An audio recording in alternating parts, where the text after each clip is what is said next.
बिस्मिल्लाहिर्रहमानिर्रहीम। अस्सलाम वालेकुम नादरीन, आप यूट्यूब चैनल देख रहे हैं, मैं इमरान खान हूँ। नादरीन, रोज़ाना हमें एक नई गवाही मिल जाती है कि जो भी पाकिस्तान में हो रहा है इसके पीछे मिलिट्री एस्टेब्लिशमेंट है।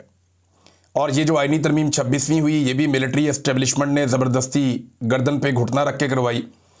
और ये जो अब हो रही है 27वीं आइनी तरमीम, अभी भी जो अंगूठा है वो गले के ऊपर एस्टेब्लिशमेंट का ही है।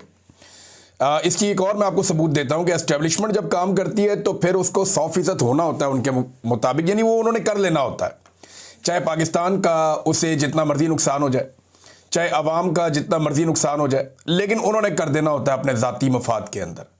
26वीं तरमीम भी कर ली, 27वीं भी अब तकरीबन हो गई है।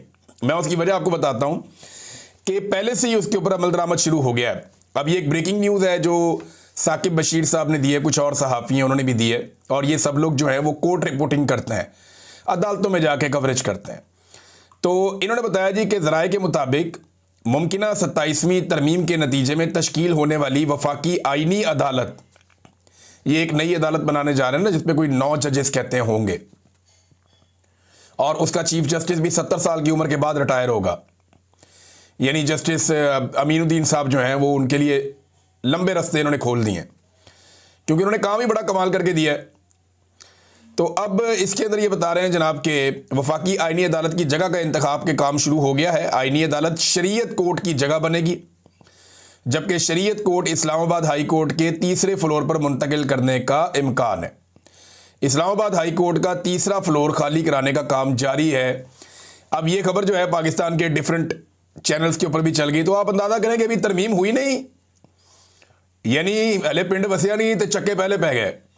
इन्हें डाकू जो है वो पहले आ गए, अभी तो गांव में आबादी नहीं हुई, तरमीम बनी नहीं, हुई नहीं, लेकिन तरमीम की इतना यकीन है एस्टेब्लिशमेंट को कि हमने ये कर लेना है। ऐसे उन्होंने नंबर पूरे किए हुए हैं कि उन्हें पूरा यकीन है कि हम ये कर लेंगे। जो आर्मी चीफ को चाहिए हम उन्हें दे देंगे, जो जजों को चाहिए वो हम उन्हें दे देंगे।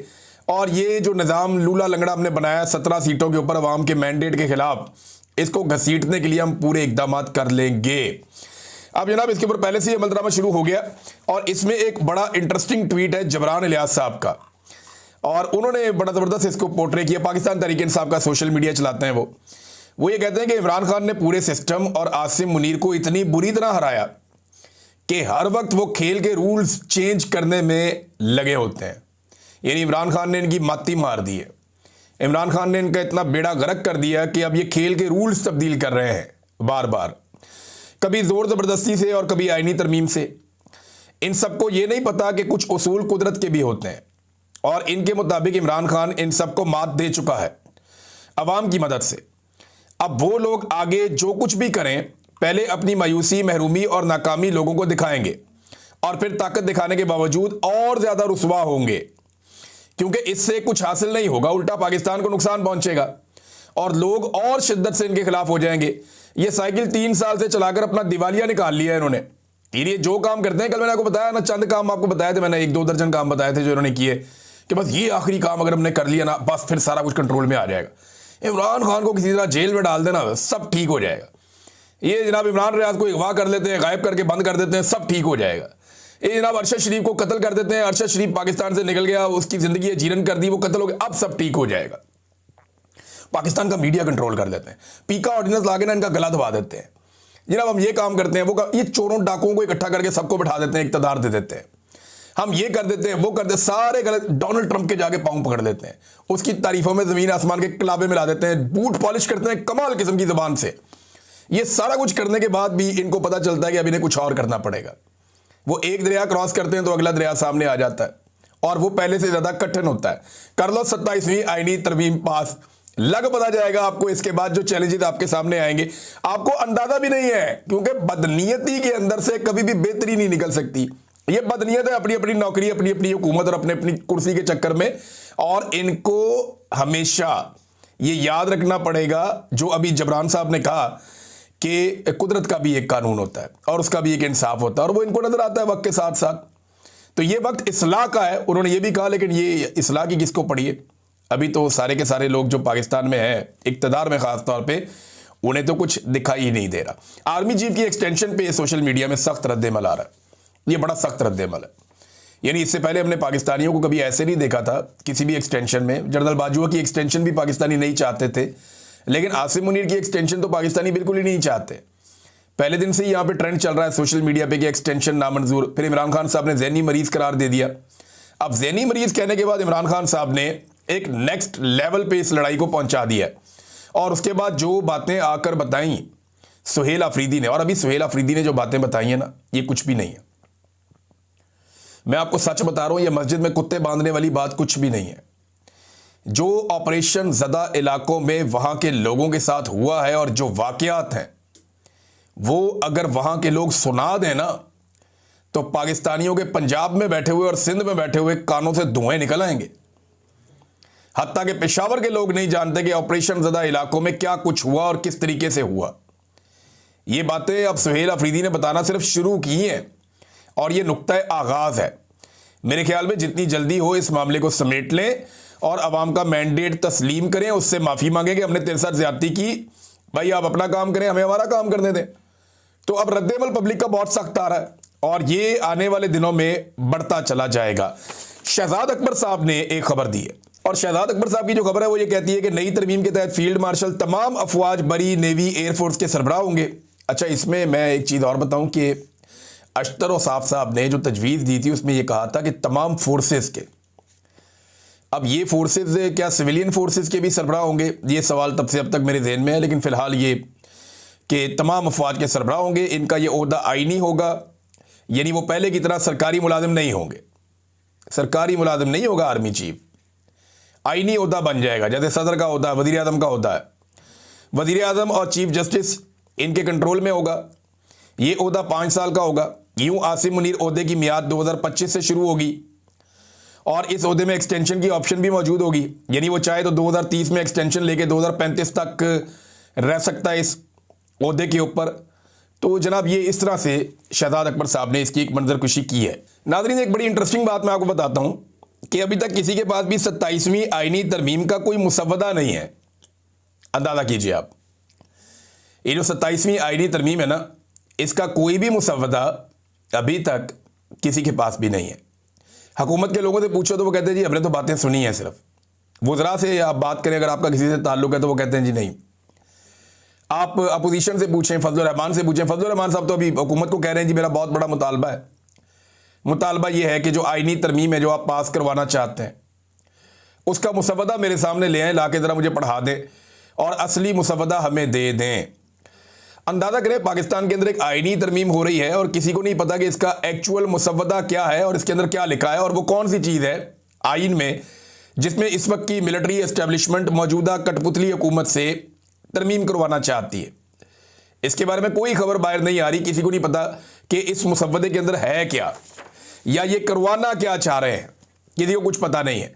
लेकिन पाकिस्तान के अंदर ना मैंने लोगों का किबला बदलते हुए देखा है। ये नजम सेठी साहब हो गए, बहुत सारे और सहाफ़ी हो गए, ये दिन रात इमरान खान साहब के दौर के अंदर जमहूरियत के राग अलापते थे। इमरान खान ने एक दिन कहा कि वो सख्ती करना चाहते हैं करप्शन के खिलाफ, जैसे चाइना की उन्होंने मिसाल दी, तो साथ ही इन सब ने रोना पिटना शुरू कर दिया। इन्होंने ऊंची ऊंची मुर्गों की तरह अजानें देना शुरू कर दी, रोना शुरू कर दिया कि जनाब नहीं, ये तो इमरान खान मुल्क में डिक्टेटरशिप लेकर आना चाहता है, ये तो जमहूरियत का कत्ल करना चाहता है। और हमेशा ये कहते थे कि बदतरीन जमहूरियत भी बेहतरीन आमरीत से बहुत बेहतर होती है। इस किस्म की बातें कर करके इन्होंने कौम को जमहूरियत का चूरन बेचा बड़ा लंबा अरसा। और अब आप इनकी असल औकात चेक करें कि जिस वक्त इनको डंडा पड़ता है ना, या जिस वक्त इनके अपने मफादात के सामने कोई रुकावट आती है, तो ये अपने मफादात के लिए अपने नज़रियात को कुर्बान कर देते हैं। मिसाल के तौर पर ये देखें, नजम सेठी अब क्या कह रहे हैं, सारी दुनिया में जमहूरियत से रोमांस खत्म हो रहा है। भाई पूरे यूरोप के अंदर जमहूरियत है, अमेरिका के अंदर जमहूरियत है। अभी अमेरिका में डोनाल्ड ट्रंप के खिलाफ उम्मीदवार जीत गया न्यूयॉर्क से, ममदानी। 2 दिन पहले उसको सारे मुबारकबादें दे रहे थे। अब कह रही है पूरी दुनिया से जमहूरियत का रोमांस खत्म हो रहा है। अब सारी दुनिया चाइना की तरफ देख रही है। ऑस्ट्रेलिया में जमहूरियत है, न्यूजीलैंड में जमहूरियत है, जापान में, दुनिया के हर मुल्क में आप जहाँ चले जाएं, इंडिया इतना बड़ा मुल्क है, वहाँ पर जमहूरियत है। अफगानिस्तान की तरफ जमहूरियत मांग रहे हैं कि जनाब वहाँ पर अवामी हुकूमत होनी चाहिए। तो सारी दुनिया चाइना की तरफ देख रही है जहाँ 1 पार्टी सिस्टम है, हम भी उस तरफ देख रहे हैं। जमहूरियत में गरीब को कोई फ़ायदा नहीं होता, अमीर को फ़ायदा होता है। सारी दुनिया की डिक्टेटरशिप चाइना की तरफ देख रही है। अब नेशनल सिक्योरिटी एस्टेब्लिशमेंट इस मुल्क को आईनी तौर पर इस पार्लियामेंट की मोहर के साथ चलाएगी। अंदाजा करें नाजरीन, बिल्कुल कैटेगोरिकली क्लियरली कह दिया उन्होंने कि ठीक है जनाब, उसको जस्टिफाई कर रहे हैं कि पाकिस्तान की मिलिट्री एस्टेब्लिशमेंट या सिक्योरिटी एस्टेब्लिशमेंट जो है वो पाकिस्तान को चलाएगी और स्टीयरिंग के ऊपर बैठाया हुआ होगा कठपुतलियों को।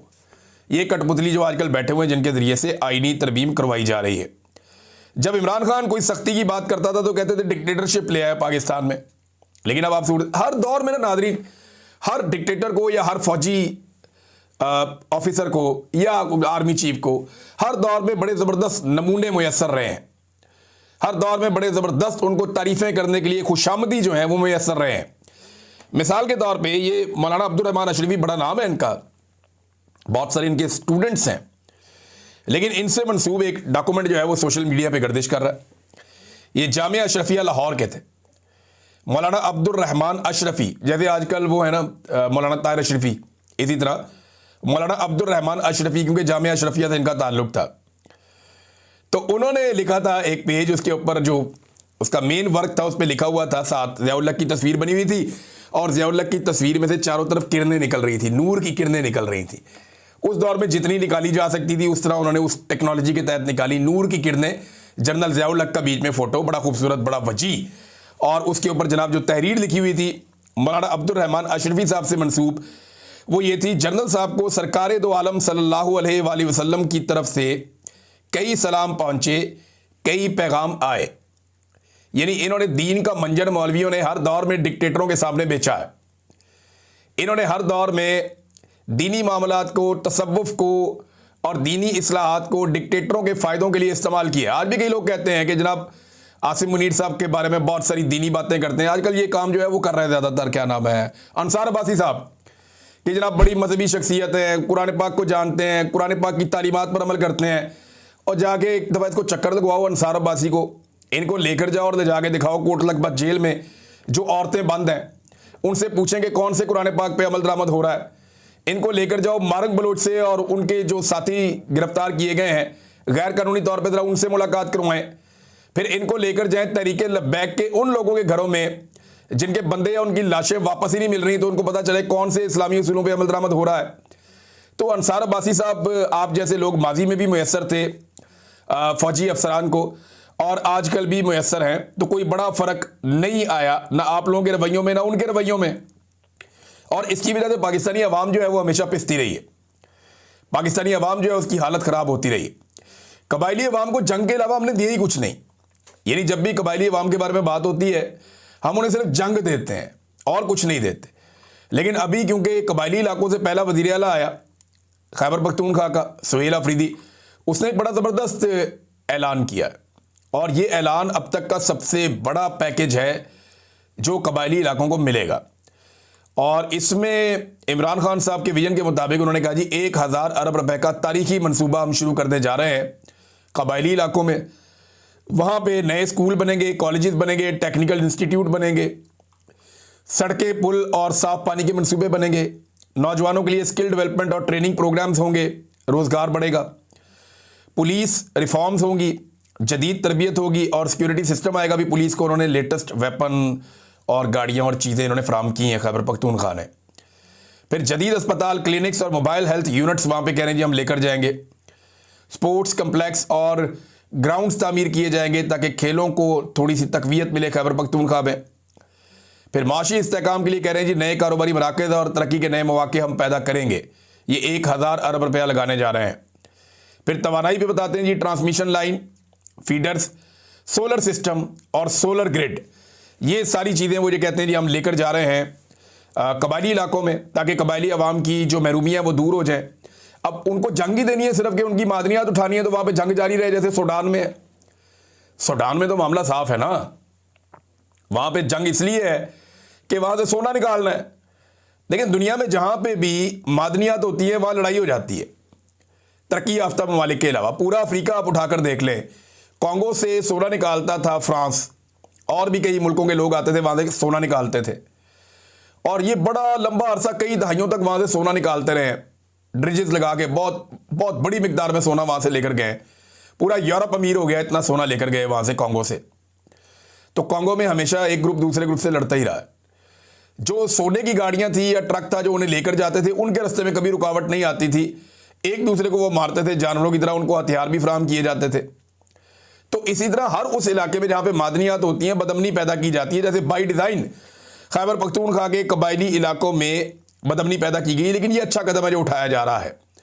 नाज़रीन, टीएलपी के हवाले से एक बड़ी खौफनाक इंफॉर्मेशन हमारे पास आई है। मैं उसे देख रहा था और हैरान हो रहा था कि ये क्या किया है इन्होंने। एक वकील साहब सामने आए हैं और ये पहली आवाज़ है जो हमारे सामने आई है। और वकील साहब जो है, इनका नाम है एहसानुल्लाह आरिफ। ये बारिश वकील हैं। इन्होंने ये बताया कि अब तक 24 तहरीके लब्बैक के शहदा की फैमिलियों ने इनसे रब्ता किया है अपनी लाशें लेने के हवाले से कि हमें हमारी लाशें मिलें। 24 लोग अब तक सिर्फ एक वकील से रब्ता कर चुके हैं। कई ऐसे होंगे जो डर के छुपे हुए हैं, बात ही नहीं कर रहे। कई ऐसे होंगे जिन्हें खामोशी से लाशें पहुंचा दी गई कि बोलना नहीं वरना ऐसी तैसी फेर देंगे। घर के बाहर आप एक सिपाही बिठा दें तो गरीब आदमी तो बात ही नहीं कर सकता। तो ये नाज़रीन सूरत हाल है कि जो मारे गए हैं लोग मरीदके में, उनके 24 केसेस सिर्फ एक वकील के पास है। और वो बताता है कि सैयद हशमतुल्लाह और सैफुल्लाह के कातलों में इनकी फैमिली पर दबाव डाला जा रहा है कि आप ये बयान दे दें कि साद रिजवी और अनस रिजवी ने गोलियां मार के हमारे भाइयों को कत्ल किया है। और लवाहिकीन जितने भी हैं उनके घरों पे पुलिस जा रही है, लगातार उनको ज़हनी तौर पे टॉर्चर कर रही है, उनके ऊपर दबाव डाल रही है कि जैसे हम कहते हैं वैसे चलो, इसके अलावा कोई और रास्ता नहीं है। नाज़रीन, फजलुर रहमान साहब के साथ भी मोहसिन नकवी साहब ने गेम डाल दी है। और ख़बर यह है कि मोहसिन नकवी ने डीजी पासपोर्ट को हुक्म दिया, और ये खबर हमें फ़हीम अख्तर मलिक साहब दे रहे हैं कि मौलाना फजलुर रहमान साहब का जो पासपोर्ट है इसके ऊपर सार्क का स्टिकर नहीं लगाना है। बांग्लादेश आपने जाना होता है, सार्क का स्टिकर लगता है पासपोर्ट के ऊपर, इसके ऊपर कोई वो वीज़ा शीज़ा नहीं होता। तो जनाब स्टिकर नहीं लगा, पासपोर्ट वापस फजलुर रहमान साहब को मिल गया। और ये जो पार्लियामेंटेरियंस के वीज़े नहीं होते, इनको सार्क का स्टिकर लग जाता होता है। फजलुर रहमान साहब ने 11 नवंबर को जाना था, लेकिन क्योंकि आईनी तरमीम करवानी है, फजलुर रहमान का यहाँ होना ज़रूरी है। और याद सादिक से भी पूछा, याद सादिक ने जाके उनसे पूछा, रब्ता किया डीजी पासपोर्ट से, तो उसने कहा जी हमें मोहसिन नकवी ने कहा है कि सार्क स्टिकर इनके नहीं लगाए जा रहे। तो फजलुर रहमान साहब ने 11 नवंबर को जाना था। बहरहाल अब आईनी तरमीम करें और फिर उसके बाद फजलुर रहमान साहब जहाँ जाना चाहते हैं जाए। वैसे भी पाकिस्तानी तो पाकिस्तान छोड़ छोड़ के भाग रहे हैं, फजलुर रहमान साहब तो नहीं जाएंगे, उनका तो यहाँ पे बिजनेस बड़ा अच्छा है, पॉलिटिकल बिजनेस, लेकिन पाकिस्तानी जा रहे हैं। गुज़िश्ता 9 महीनों में दुबई में 54,000 नई कंपनियां आई हैं, 54,000, और इनमें दूसरे नंबर पे जो है वो पाकिस्तान है। पाकिस्तान की बेशुमार फर्म्स वो दुबई में जाके अपने आप को रजिस्टर कर रही हैं और पाकिस्तान से पैसा निकल कर दुबई में जा रहा है। और ये पाकिस्तान, इसीलिए ये साफ आपको नजर आ जाता है ना क्यों ये आदाद शुमार आ रहे हैं कि 51 साल की पाकिस्तान की कम तरीन सरमायाकारी हुई है। उसका रीज़न एक ही है ना, और वो यही है कि पाकिस्तान से लोग पैसा लेकर निकल रहे हैं, तो दुबई में बेशुमार लोग पैसा लेकर जा रहे हैं, सऊदी अरब में लेकर जा रहे हैं, अब यूरोपीय ममालिक में लेकर जा रहे हैं। लोग अपना पैसा निकाल कर मुख्तलिफ मुल्कों में जाके इन्वेस्ट कर रहे हैं कि पाकिस्तान के अंदर काम करना मुमकिन नहीं रहा। नाज़रीन, साहबजादा हामिद रजा साहब गिरफ्तारी देने आ रहे थे और उन्हें गिरफ्तार कर लिया गया और दहशतगर्दी की अदालत में उन्हें पेश किया गया। फैसलाबाद जेल उन्हें मुंतकिल कर दिया गया। साहबजादा हामिद रजा साहब ने भी इमरान खान साहब से वफादारी निभाई है। हालांकि पाकिस्तान तहरीक इंसाफ के नहीं है, सुन्नी इत्तेहाद काउंसिल उनकी अपनी जमात है, लेकिन उनकी बहनों पे, रिश्तेदारों पे, सब पे मुकदमात हुए, सबकी ज़िंदगी तंग कर दी गई, उनकी फैमिली को बहुत परेशान किया गया। लंबे अरसे से वो इमरान खान साहब से वफादारी निभा रहे हैं, ताल्लुक़ निभा रहे हैं। हालांकि साहबजादा हामिद रजा वो शख्सियत है जिनके एस्टेब्लिशमेंट के साथ कभी भी बुरे ताल्लुकात नहीं रहे थे, लेकिन उन्होंने अपने ताल्लुकात बहुत बिगाड़े एस्टेब्लिशमेंट से, इस नज़रिए के ऊपर कि इमरान खान जो बात कर रहे हैं वो ठीक कर रहे हैं, और तब से लेकर अब तक वो भुगत ही रहे हैं। और अब उन्होंने गिरफ्तारी दे दी है या उन्हें गिरफ्तार कर लिया गया है पंजाब पुलिस की जानिब से। 10 साल की सज़ा उन्हें पहले ही सुनाई जा चुकी है 9 मई के केसेस में। तो साहबजादा हामिद रजा साहब के लिए एक और इम्तिहान शुरू हो गया है। नाज़रीन, डोनाल्ड ट्रंप ने कहा कि जल्द अहम ममालिक अब्राहम अकॉर्ड का हिस्सा बनने वाले हैं। अब ये कौन से अहम ममालिक हैं, क्या इनमें पाकिस्तान शामिल है, ये बड़े सवाल आते हैं। आने वाले दिनों में हमें जवाब मिल जाएंगे। और भी खबरें आपको मैं नेक्स्ट वीलॉग में देता हूँ। अब तक के लिए इतनी, अपना ख्याल रखिएगा, अपने चैनल का भी। अल्लाह हाफिज़।